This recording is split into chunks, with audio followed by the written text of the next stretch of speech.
नमस्कार मित्रों, जय श्री कृष्ण, हर हर महादेव। तो हमारी श्रीमद् भगवत गीता की जंग तो चल ही रही है। इसके साथ ही आज से मैंने अपने इस जर्नी के दौरान ही अपना वर्कआउट भी स्टार्ट किया है, तो उसकी वीडियोस भी मेरे इसी चैनल पर जल्द ही आएंगे। तो उसमें भी मुझे आप सभी का बहुत बहुत सपोर्ट चाहिए। आप मेरी सभी वीडियोस को ज़्यादा से ज़्यादा शेयर कीजिए, सभी अपने परिवारजनों से, अपने मित्रों से, सभी से सब्सक्राइब करवाइए। इसमें आगे आने वाली वीडियोस के लिए तैयार आप। और इन सब वीडियोस में मुझसे कोई भी गलती हो रहा हो या फिर मैं अपनी वीडियोस को कैसे और ज़्यादा अच्छा कर सकता हूँ और ज़्यादा इम्प्रूव कैसे कर सकता हूँ। तो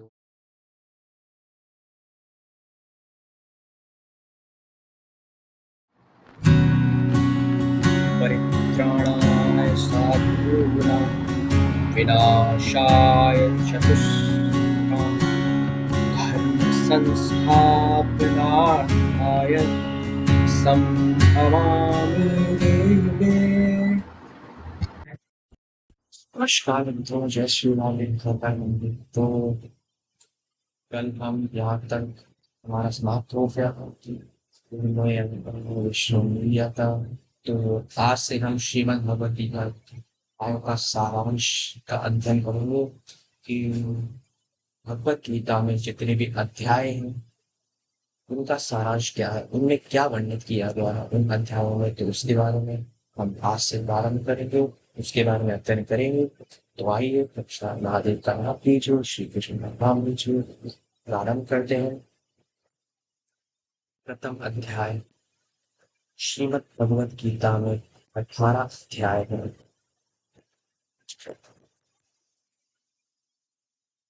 प्रत्येक अध्याय का तात्पर्य भक्ति में ही व्यवस्थित हुआ है। देहात्म बुद्धि वाले लोगों के मनोधर्म से उत्पन्न देह धर्म, कुल धर्म, जाति धर्म आदि जीवों के सनातन आत्मधर्म नहीं है, यह बताने के लिए ही पहले अध्याय में अर्जुन ने युद्ध क्षेत्र में विषादग्रस्त होने का अभिनय किया। पहले अध्याय में क्या बताने की प्रयास किया गया? पहले अध्याय में अर्जुन ने युद्ध क्षेत्र में विषादग्रस्त होने का अभिनय किया था। जब तक जीव माया में आबद्ध रहकर देह को आत्मा समझता है, तब तक वह शोक, मोह, भय आदि नाना प्रकार के क्लेशों को भोगने एवं दुखमय होने के लिए पात्र है। देखिए क्या कहा गया है, जब तक जीव माया में आबद्ध रहकर देह को आत्मा समझते हैं। कई लोग होते हैं अपना ईगो, ऐसा ये वर्ड है ना, ईगो, ये हम अपने शरीर के लिए प्रेरित करते हैं इसको।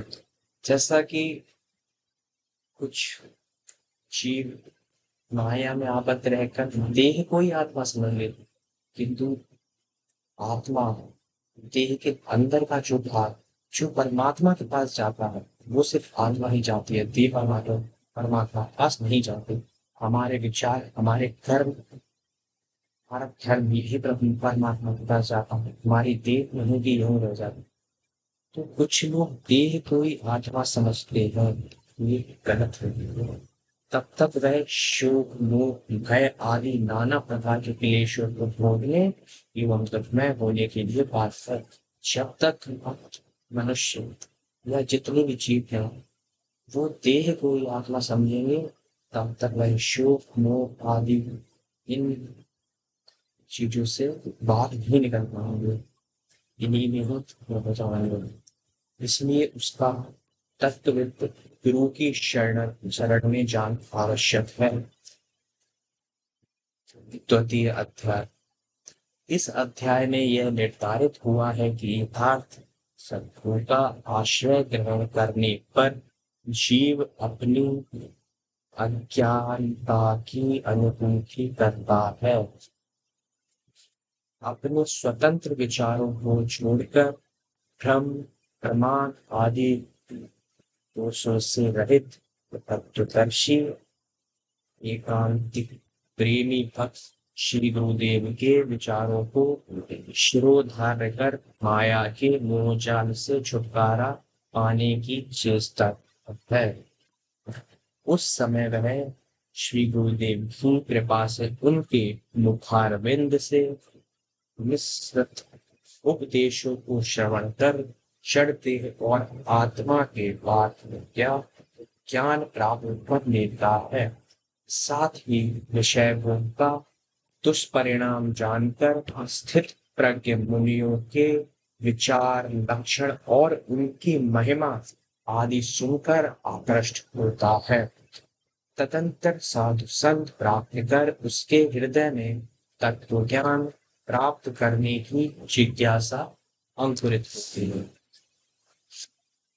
तृतीय अध्याय। श्री कृष्ण के उद्देश्यों को श्रवण कर जीव ऐसी स्थिति में पहुंच जाता है जहां वह समझ सकता है कि श्री भगवान की सेवा के लिए निष्काम भाव से अपनी अखिल चेष्टा को करना ही कर्मयोग है। देखिए, तृतीय अध्याय में हमें दर्शाया गया है कि श्री कृष्ण के उद्देश्यों को श्रवण कर जीव ऐसी स्थिति में पहुंच जाता है जहां वह समझ सकता है कि श्री भगवान की सेवा के लिए निष्काम भाव से अपनी अखिल चेष्टाओं को करना ही कर्म है। विषय भोग की कामना हृदय में भरपूर रहने पर भी केवल मिक वेश धारण करना संन्यास नहीं है। देखिए, तृतीय अध्याय में एक समीप के माध्यम से बताऊं तो इसमें संन्यास क्या है, संन्यास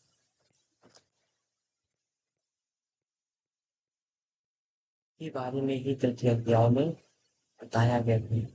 क्या वर्णित किया गया वो तृतीय अध्याय पढ़ेंगे, उसका अध्याय करेंगे, उसके बारे में तब हम देखते हैं। यह पाखंडता है, उसमें कल्याण कभी भी संभव देखिए सिर्फ वेशभूषा करने से या कुछ शारीरिक ऊपरी दिखावा करने से वो सन्यासी कोई भी व्यक्ति नहीं कहलाता है। लेकिन सन्यास क्या है, आइए हम देखते हैं। उससे कल्याण कभी भी संभव नहीं है सिर्फ वेशभूषा के आधार पर। भगवत सेवन रूप कर्म के अतिरिक्त आत्मेंद्रिय भोगोन्मुख कर्मों के द्वारा कल्याण नहीं हो सकता। वैदिक यज्ञ इत्यादि कर्मों के अनुष्ठान से लौकिक विषय सुख की प्राप्ति तो हो सकती है। देखिए, यहाँ पर क्या कहा गया है, वैदिक यज्ञ इत्यादि कर्मों के अनुष्ठान से लौकिक विषय की सुख की प्राप्ति हो सकती है, सिर्फ और सिर्फ लौकिक विषय सुख। किंतु वैसे सुख अनित्य और दुख मिश्रित होते हैं, इसलिए ऐसे अकर्म विकर्म या सकाम कर्मों को छोड़कर भगवत कर्पित निष्काम कर्मयोग का अवलंबन करना ही श्रेयस्कर है। कर्मयोग के द्वारा चित्त शुद्धि होती है। चतुर्थ अध्याय। इसका आरंभ ज्ञान योग के उपदेश से होता है। इस अध्याय के प्रारंभ में यह बताया गया है कि श्रोत परंपरा के द्वारा तत्वदर्शी श्री गुरुदेव की कृपा से अभिसूचित होने पर ही यथार्थ तत्व ज्ञान की प्राप्ति होती है।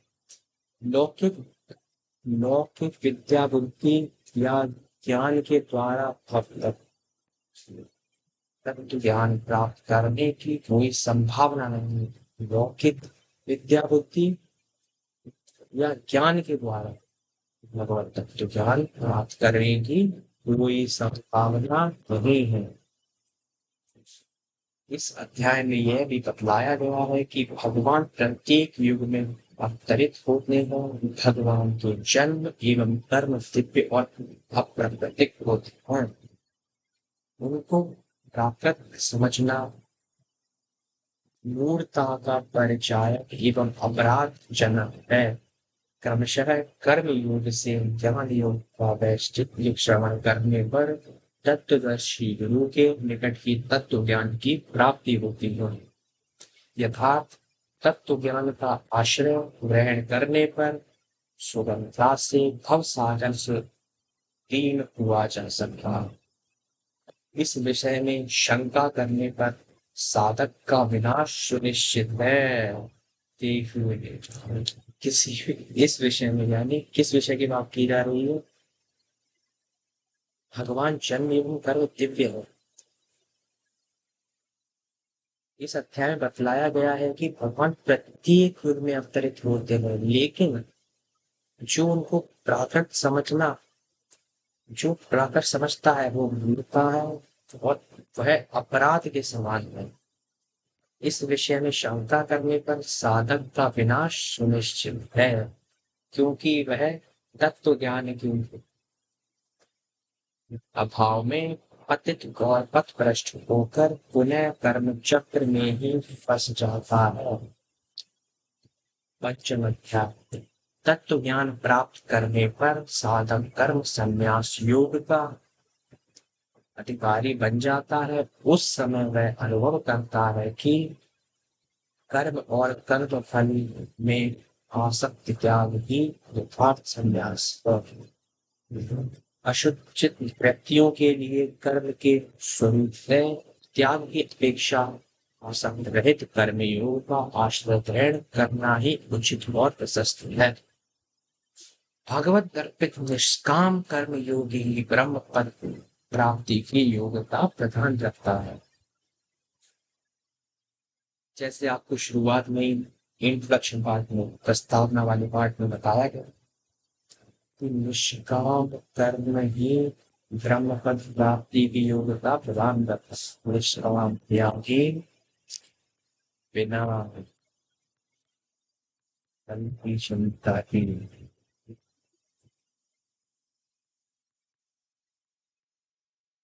बस कर्म करते रहो, लेकिन कर्म कौन से?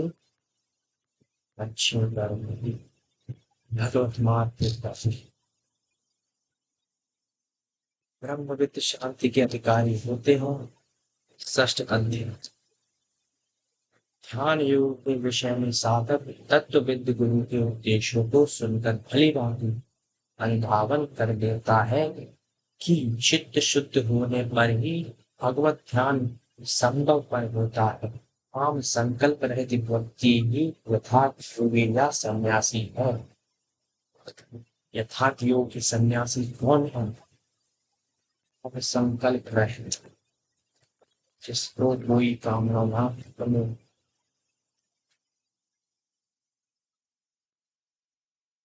इसके अतिरिक्त विषय भोगों की कामना रहते हुए योग की सिद्धि नहीं होती है। विषय भोगों की कामना करने पर योगी की सिद्धि नहीं होती। परिमित आहार विहारकारी व्यक्ति की ही योग सिद्धि होती है। समस्त प्राणियों में अंतर्यामी के रूप में भगवत दर्शन तथा श्री भगवान के आश्रय में ही जीव की स्थिति है। ऐसा अनुभव है कि योगी की सिद्धि है। ऐसा अनुभव की योग की सिद्धि है। कैसा अनुभव? श्री भगवान के आश्रय में ही जीव की स्थिति। इस अध्याय में यह भी विदित होता है कि भक्त तपस्वी कर्मी ज्ञानी और योग से भी श्रेष्ठ है।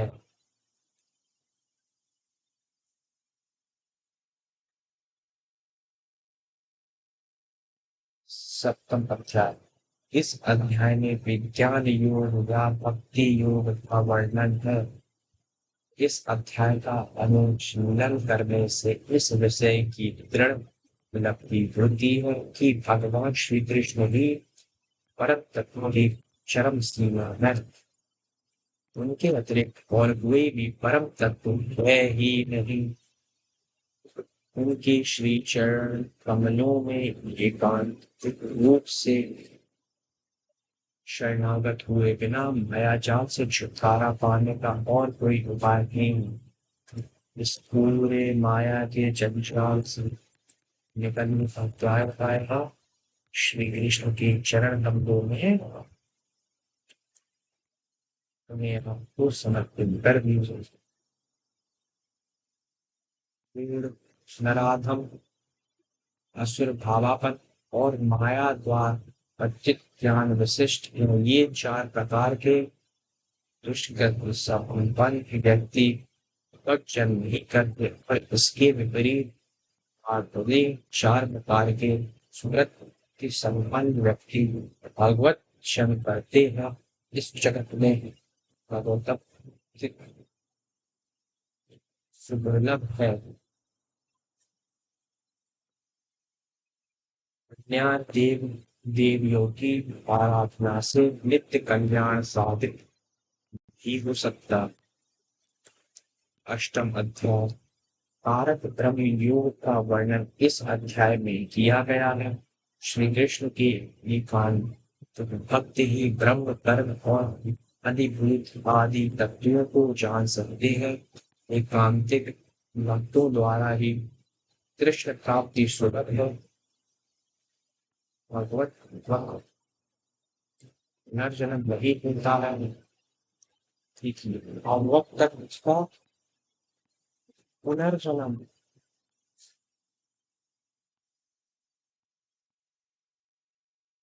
नहीं होता।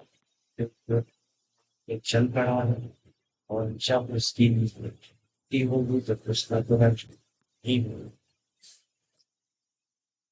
अनन्या भक्ति के द्वारा ही भगवत प्राप्ति होती है। एवं अध्यात्म इस अध्याय में राजमहल योग का वर्णन है। शुद्ध भक्त योग को ही राजबिंबा या राजबिल पर बतलाया गया है। जगत सृष्टि के कारण प्रकृति मूल काल वही है। भगवान की इच्छा व प्रेरणा से ही प्रकृति सृष्टि की शक्ति लाभ करती है। भगवान श्री कृष्ण के सच्चिदानंदमय देह को साधारण भक्त जीव के शरीर की भांति और चंद्रमा सहज या श्री कृष्ण को मनुष्य मानना मूर्खता अपराध है। जो लोग यथार्थ महात्मा बोलते हैं वे अनंत भाव से श्री कृष्ण का भजन करते हैं। ऐसे अनन्य भक्त का योग श्री कृष्ण स्वयं ही वहन करते हैं। दूसरे दूसरे देवताओं का भजन करना मेरी सम्मत नहीं है। श्री कृष्ण की समझ यज्ञों के भोक्ता एवं प्रभु है। शुद्ध भक्तों के द्वारा प्रीति पूर्वक दिए हुए पदार्थों को श्री भगवान ग्रहण करते हैं। अध्याय के अंतिम श्लोक हनुमान भाव द्वारा एकमात्र भक्ति को भी भगवत प्राप्ति का साधन निर्धारित किया गया। दशम अध्याय इस अध्याय में के योग का वर्णन है। इसका गंभीर रूप से अनुशीलन करने पर यह विदित होता है कि श्री कृष्ण की सारी विभूतियों एवं सिद्धियों के आधार है। समग्र विश्व की सारी विभूतियां उनकी एक बार विभूति मात्र है। जो समस्त विश्व है उसकी सारी विभूतियां श्री कृष्ण की एकमात्र विभूति मात्र है। विभूतियों का ज्ञान प्राप्त होने पर सहज ही समझ में आता है कि किसी न किसी प्रकार से सारी वस्तुओं का संबंध भगवान से है। भगवान अपने भक्तों को बुद्धि योग प्रदान करते हैं जिससे उनको तत्व ज्ञान लाभ होता है। अज्ञान का नाश हो जाता है और वे प्रीति पूर्वक भजन करते हैं। एकादश अध्याय इस अध्याय में वर्णित विश्व रूप दर्शन योग के अनुशीलन से यह विदित होता है कि भगवान का विश्व रूप माइक है। अपराकृत नरवपुर ही उनका स्वरूप है। अपराकृत नर श्री कृष्ण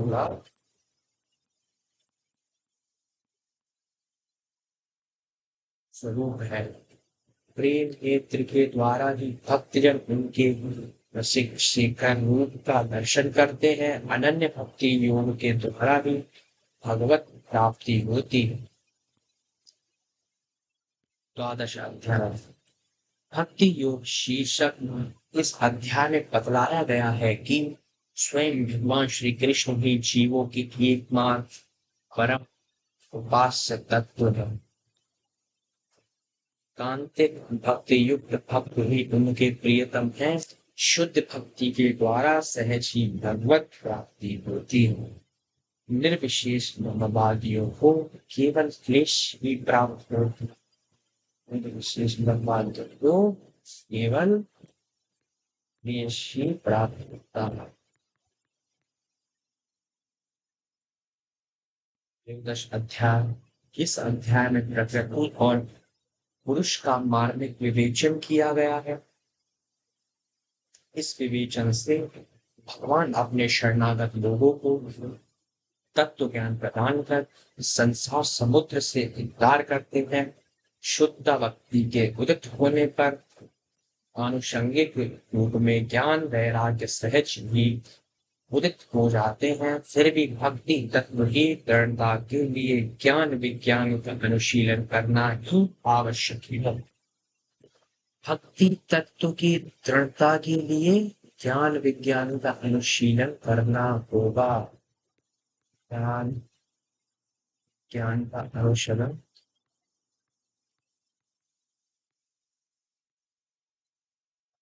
आवश्यक है।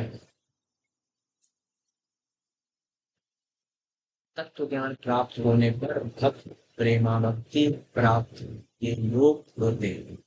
चतुर्दश अध्याय इस अध्याय में विश्लेषण से यह ज्ञान होता है कि इस अध्याय के विश्लेषण से क्या क्या होता है। सब विरजय तब इन तीनों ओर से ही संसार का विस्तार होता है। किन तीनों से? सत्व रजः तुम तम सत्व रजः तम, इन तीनों गुणों से ही संसार का विस्तार होता है। भक्ति योग अनुष्ठानकारी साधक सहज ही त्रिगुणों को पार कर भगवत प्राप्ति के योग्य हो जाते हैं और अंत में उन्हें भगवत प्राप्ति हो जाती है।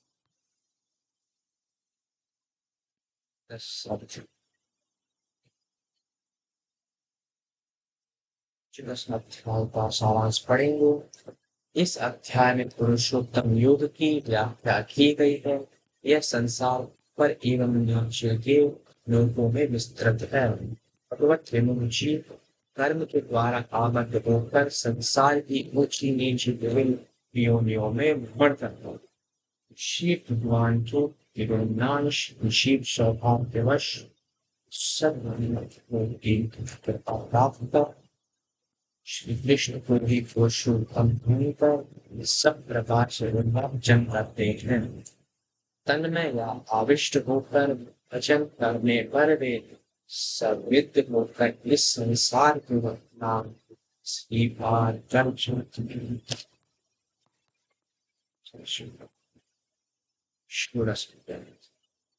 इस अध्याय में दैवी एवं आसुरी संपत्तियों का पृथक पृथक वर्णन किया गया है। षोडश अध्याय में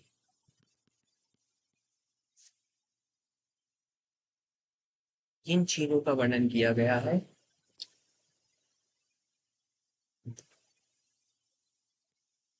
देवी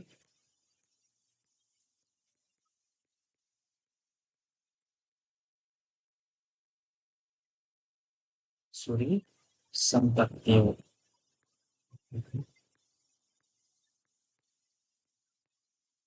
देवी और आसुरी संपत्तियों का वर्णन 16वें अध्याय में किया गया है। भगवान की माया द्वारा विमोहित जीव देवी या आसुरी संपत्ति के वशीभूत होता है। देवी प्रकृति का आश्रय ग्रहण करने पर भगवत जन्म प्रवृत्ति होती है। इसके ठीक विपरीत आसुरी प्रकृति का आश्रय लेने पर वह भगवान से द्वेष करता है और परिणाम स्वरूप नरकगामी होता है। आसुरी प्रकृति के लोग ही मायावाद का प्रचार करते हैं, इसलिए शुद्ध भक्तों के संग में श्रद्धा पूर्वक भगवत जन के द्वारा आसुरिक स्वभाव दूर करना आवश्यक है।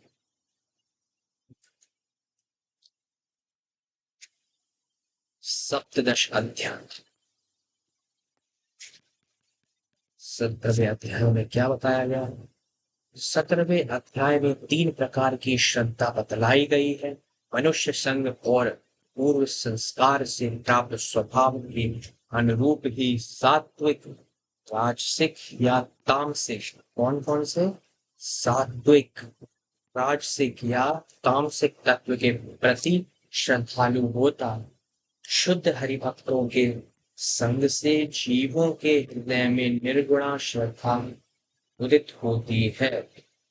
उस अवस्था में वे निर्गुण श्री हरि का भजन करते हैं। ऐसे भक्त ही भक्त हैं।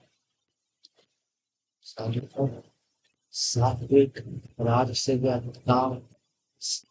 तत्व के प्रति श्रद्धालु होता है। शुद्ध हरि भक्ति के संग से जीवों के हृदय में निर्गुणा श्रद्धा उदित होती है। इस अवस्था में वे निर्गुण श्री हरि का भजन करते हैं। ऐसे ही लोग यथार्थ साधु कहलाएंगे। अष्टादश अध्याय में क्या बताया गया है? इसमें संपूर्ण गीता का सार बतलाया गया है। इसमें श्री कृष्ण को ही सर्वोत्तम भगवत तत्व बतलाकर पहले उनके प्रति शरणागति पुनः नवदा भक्ति और अंत में भाव भक्ति का आश्रय ग्रहण कर उनके परम धाम में रसमय सेवा की प्राप्ति रूप सर्वोत्तम उद्देश्य निर्धारित किया गया।